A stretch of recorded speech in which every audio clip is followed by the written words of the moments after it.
आजकल एक बहुत ही ज्यादा ट्रेंडिंग टॉपिक चल रहा है, वो ये है कि वो लोग जो जिम जाते हैं, रनिंग करते हैं, वर्कआउट करते हैं, क्रिएटिन का यूज करते हैं। तो क्या क्रिएटिन का यूज करने से डीएचटी लेवल बढ़ता है? और डीएचटी मतलब हेयर फॉल। तो क्या वाकई डीएचटी क्रिएटिन लेने से बढ़ता है और हेयर फॉल हो रहा है? वो सारी रिसर्च के साथ हम इस वीडियो में देखेंगे। वेलकम टू नेचुरल.in powered by Carefall health and fitness.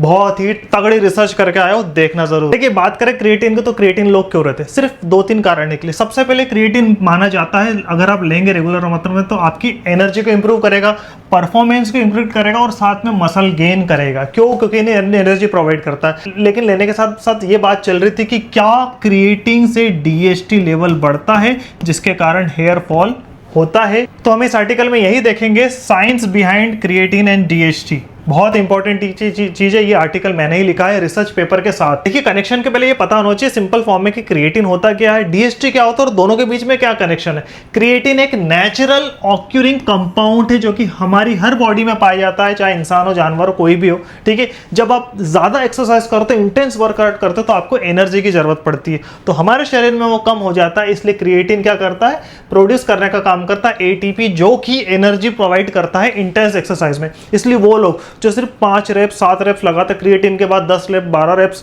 10 की जगह 15-20 के डंबल, वेट बढ़ जाता है, उठा सकते, एनर्जी स्टेमिना रहता है। यही काम होता है क्रिएटिन का। और ये प्राकृतिक तौर पे पाया जाता है लाल मांस और फिश में, लेकिन बहुत ही कम मात्रा में होता है। इसलिए एथलीट और बॉडी बिल्डर्स इनको क्रिएटिन मोनोहाइड्रेट सप्लीमेंट के फॉर्म में लेते हैं। कहने का मतलब है क्रिएटिन मतलब ज्यादा एनर्जी, मतलब बेटर वर्कआउट, मतलब मोर muscular growth, muscle growth, muscles जल्दी बनती है। खैर, प्रोटीन लेने से बनती है, बट ये हाँ, ये वर्क आसानी से करता है। अब देखिए डीएचटी होता क्या है, इसके लिए काफी सारी वीडियोस बना चुका हूँ, आर्टिकल लिख चुका हूँ। तो सबसे पहले समझे हम भी डीएचटी टेस्टोस्टेरोन होता क्या है। देखिए, डीएचटी क्या होता है? टेस्टोस्टेरोन का ही फॉर्म होता है जो कि 5 अल्फा रिडक्टस टेस्टोस्टेरोन को कम कर देता है, कन्वर्ट कर देता है डीएचटी में। लोग क्या सोचते हैं, भैया डीएचटी बहुत बुरा नहीं। जब कोई महिला प्रेग्नेंट होती है, ठीक है, जब वो कंसीव करती है तो स्पर्म के साथ डीएचटी भी जाता है। और डीएचटी अगर किसी महिला के ओवम के साथ स्पर्म के साथ जा रहा है और वो ओवम के साथ एक के साथ फर्टाइल हो रहा है, उसके साथ ही पता लग जाता है कि वो आदमी पुरुष होगा, मतलब मेल हो या फीमेल होगा। ठीक है, वो अंडा जब बढ़ेगा तो मेल होगा या फीमेल होगा, क्योंकि डीएचटी क्या करता है? आदमी की आवाज़ बढ़ाता है, लिंग बनाता है, हार्मोन्स बढ़ाता है। तो वो लोग जिनके इसमें शरीर में डीएचटी कम है या कम करने की सोच रहे हैं, तो भैया गलत है। डीएचटी का प्राइमरी काम यही है कि जब बच्चा पैदा होता है, जब शुक्राणु माँ के गर्भ में जाते हैं अंदर और कंसीव होता है, तो उसी दौरान डीएचटी भी जाता है। और वो डीएचटी क्या करता है? मेल हो या फीमेल, उसमें कन्वर्जन करता है, डिफरेंस करता है। ठीक है, तो पहला काम वो है और वही फाइनल काम है। दूसरा काम ये है कि अगर शरीर में डीएचटी फिर भी है, ठीक है, आपने ठीक है शुक्राणु निकाल दिया, अच्छी बात है, लेकिन फिर भी शरीर में ही डीएचटी, तो वो कहाँ स्टोर होगा? एक होगा अपने प्रोस्टेट में और एक होगा हेयर फॉलिक्स में। ये जो हेयर फॉलिक्स दिख रहा है ना, यहाँ पर स्टोर होता है। अगर प्रोस्टेट में स्टोर हो गया तो बार बार पेशाब आएगी, प्रोस्टेट की प्रॉब्लम हो जाएगी। और अगर आपके हेयर फॉलिक्स में जोड़ों के आसपास इकट्ठा हो गया तो धीरे धीरे बाल पतले करके वहां गंजापन कर देगा। इसलिए मेल पैटर्न बॉल्डनेस जो रहती है, जिसे कहते हैं एंड्रोजेनिक एलोपेशिया, यही कारण होता है। डीएचटी के कारण ही मेल पैटर्न बॉल्डनेस होता है। और डीएचटी के ऊपर और भी देखना चाहता है तो इस चैनल पे आप केयरफॉल हेल्थ एंड फिटनेस पे जाएंगे तो मैंने काफी डीएचटी के ऊपर भी वीडियो बनाई है, जैसे कि फिनिस्ट्रेट आता है जो कि एक डीएचटी ब्लॉकर का काम करता है। उसके साथ साथ नेचुरल डीएचटी ब्लॉकर 21 दिन में आप कैसे आप नेचुरल डीएचटी ब्लॉकर से आप कर सकते। करीबन 37,000 लोगों ने इसको देखा है। तो अगर आप डीएचटी को देखना चाहते हो तो नीचे डिस्क्रिप्शन में लिंक दिए, आर्टिकल को पढ़ भी सकते हैं। और हाँ, इस आर्टिकल को हिंदी में पढ़ना, इंग्लिश में पढ़ना, तो यहाँ जाएंगे तो इंग्लिश आ जाएगा, तो साथ में हिंदी में आ जाएगा, जर्मन, जापानीज, मराठी, रशियन, मतलब लैंग्वेज। ठीक है, वो सारी आप देख सकते हैं। जिस पे क्लिक करोगे, हिंदी पे क्लिक करोगे तो पूरा आर्टिकल अपने आप किस में कन्वर्ट हो जाएगा? हिंदी में। और अगर आप इंग्लिश में पढ़ना चाहते हो तो वापस वहाँ जाइए और वहाँ इंग्लिश करिए। अब सबसे मेन इंपॉर्टेंट बात, क्या क्रिएटिन वाकई डीएचटी को बढ़ाता है? इसके पीछे साइंस क्या है और साइंस क्या कहता है? देखिए, 2009 में साउथ अफ्रीका में रग्बी प्लेयर के साथ क्या एक हमने रिसर्च करी, उन्होंने रिसर्च करी और उनमें क्या करा, 3 विन तक क्रिएटिन उन एथलीट्स को दिया। वो जो रग्बी खेलते हैं ना, पकड़ के दौड़ते हैं, हाँ वही, उनको 3 विन तक क्रिएटिन दिया, 3 वीक तक। और उनका डेली ब्लड लेके उनको टेस्ट करा कि वाकई क्या डीएचटी बढ़ता है और इससे लोगों को हेयर फॉल हो रहा है। तो कि टेस्टोस्टेरोन लेवल तो भैया वही था, कोई नहीं बढ़ा, लेकिन उनका डीएचटी लेवल करीबन 56% के आसपास बढ़ गया पहले वीक में। मतलब आज से लिया 7 दिन और 7 दिन बाद अगर टेस्ट करा तो उनका मतलब पहले दिन टेस्ट करा और 7 दिन दिया और 7 दिन बाद टेस्ट करा तो 7 दिन बाद में पहले के मुकाबले 56% बढ़ा। और भाई साहब जो बचा हुआ 40% है उनका 56% में से वो अगले 3rd वीक तक बढ़ता ही रहा। मतलब 56 से पहले वीक 56 था, दूसरे वीक किसी का 45-42 होगा, तीसरे वीक 40-42 होगा। मतलब कहने का मतलब है 56 से 100 नहीं हुआ, बट हाँ 56 तक रहा और दूसरे तीसरे वीक 40 से ज़्यादा रहा। तो इससे भैया बहुत ही पैनिक मच गया। जिम एंथुसियास्टिक रहते हैं ना, बहुत सारे जो जिम जाते हैं, रनिंग करते हैं, जो क्रिएटिन रहते हैं, उनका ये कहना था कि भाई साहब ये तो रिसर्च ने तो बैंड बजा दी, भाई साहब क्या करे क्रिएटिन, लेकिन एनर्जी भी ज़रूरत है और ये भी दिक्कत है। तो इनके दिक्कत हो गई कि भैया लिंक कर ले कि ज़्यादा क्रिएटिन लेने से या रेगुलर मात्रा क्रिएटिन से हाई डीएसटी और हाई डीएसटी से हेयर फॉल।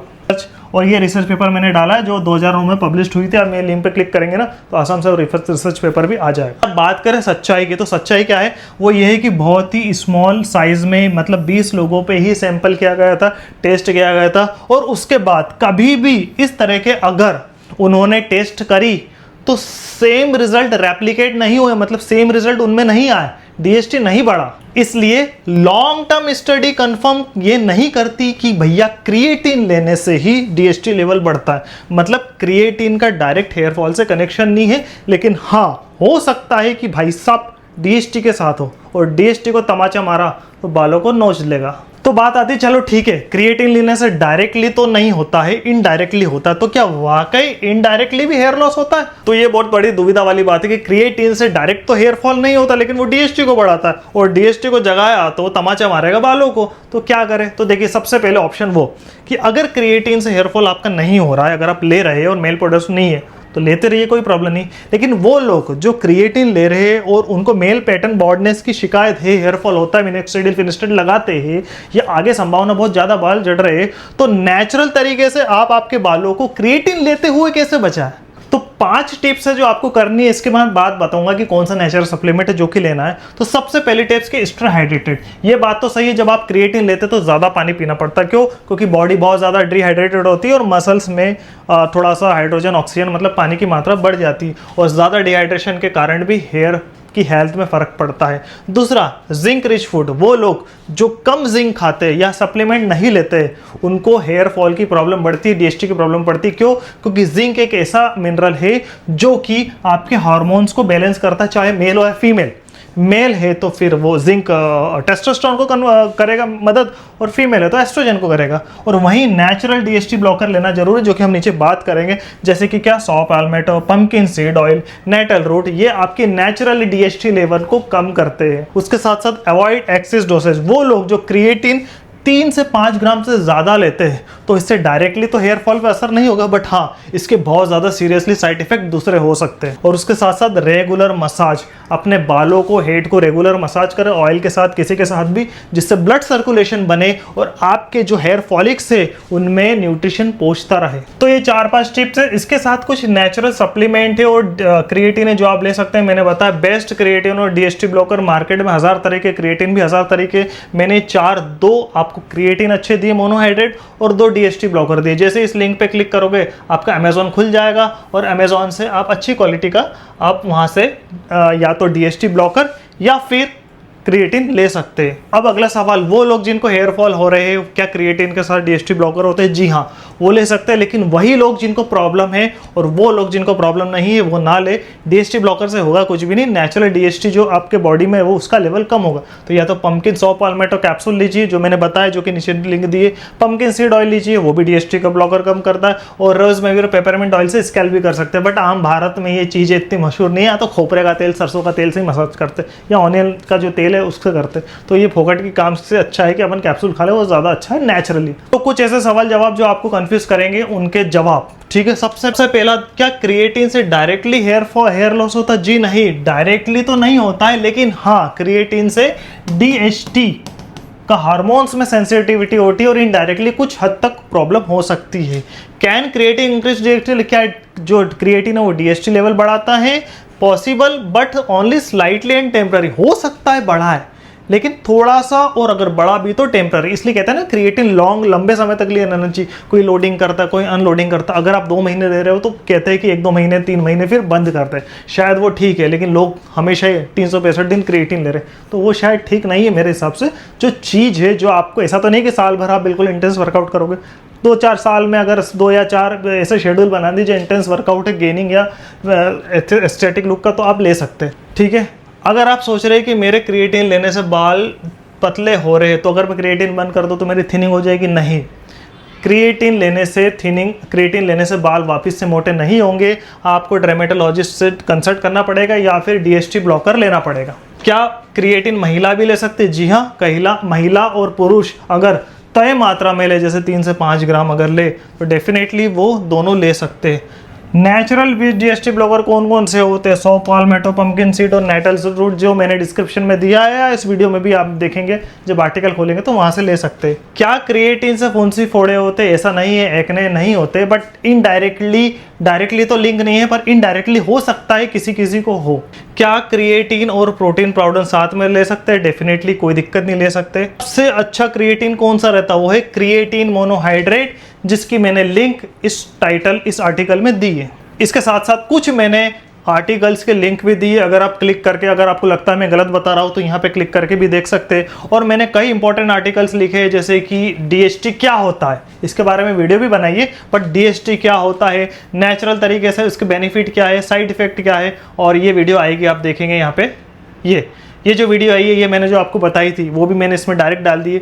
डीएसटी क्या होता है, नेचुरल तरीके से क्या होता है, इस किस तरीके से मेल पैटर्न बॉल्डनेस पे इफेक्ट करता है। आपकी ईमेल आईडी डाल सकते हो, जिससे आपको नोटिफिकेशन आ जाएगा। तो यहाँ पर डीएसटी के साथ साथ मैंने 100 पाल्मेटो की रिसर्च पेपर भी डाले, किन किन तरह के डीएसटी ब्लॉकर नेचुरल होते हैं, क्या क्या नेचुरल फिनिस्टेड लेने से होते हैं, क्या क्या नेचुरल डीएसटी से लेने से साइड इफेक्ट होते हैं, सारी डिटेल मैंने डाली है। अगर आप देखना चाहे तो यहाँ पर नीचे आपके ऑप्शन आएगा, लिंक आएगी, वहाँ पर क्लिक करके आप देख सकते हैं। मैं आशा करता हूँ कि डीएसटी और क्रिएटिन के बारे में आपको साफ साफ बता सकूँ कि क्या वाकई इनका कनेक्शन है। तो कहने का मतलब है, कनेक्शन हो भी सकता है, नहीं भी हो सकता है। वो लोग जिनको इससे नुकसान है, डीएसटी ब्लॉकर लेके क्रिएटिन ले, और वो लोग जो क्रिएटिन लेने से कुछ नहीं हो रहा, वो डेफिनेटली लेते रहेंगे। अगर आपको वीडियो अच्छी लगे तो लाइक करें, नीचे लिंक पे क्लिक करके आप इस आर्टिकल को पढ़ सकते हैं, आपके दोस्तों को शेयर कर सकते हैं, और उसी आर्टिकल में आपको अलग अलग लिंक के ऑप्शन आ जाएंगे, बेस्ट क्वालिटी के डीएसटी ब्लॉकर और बेस्ट क्वालिटी के क्रिएटिन। तो आज के लिए इतना ही, अगली हेल्दी वीडियो के साथ जल्द ही मिलेंगे, तब तक के लिए bye bye, thank you very much.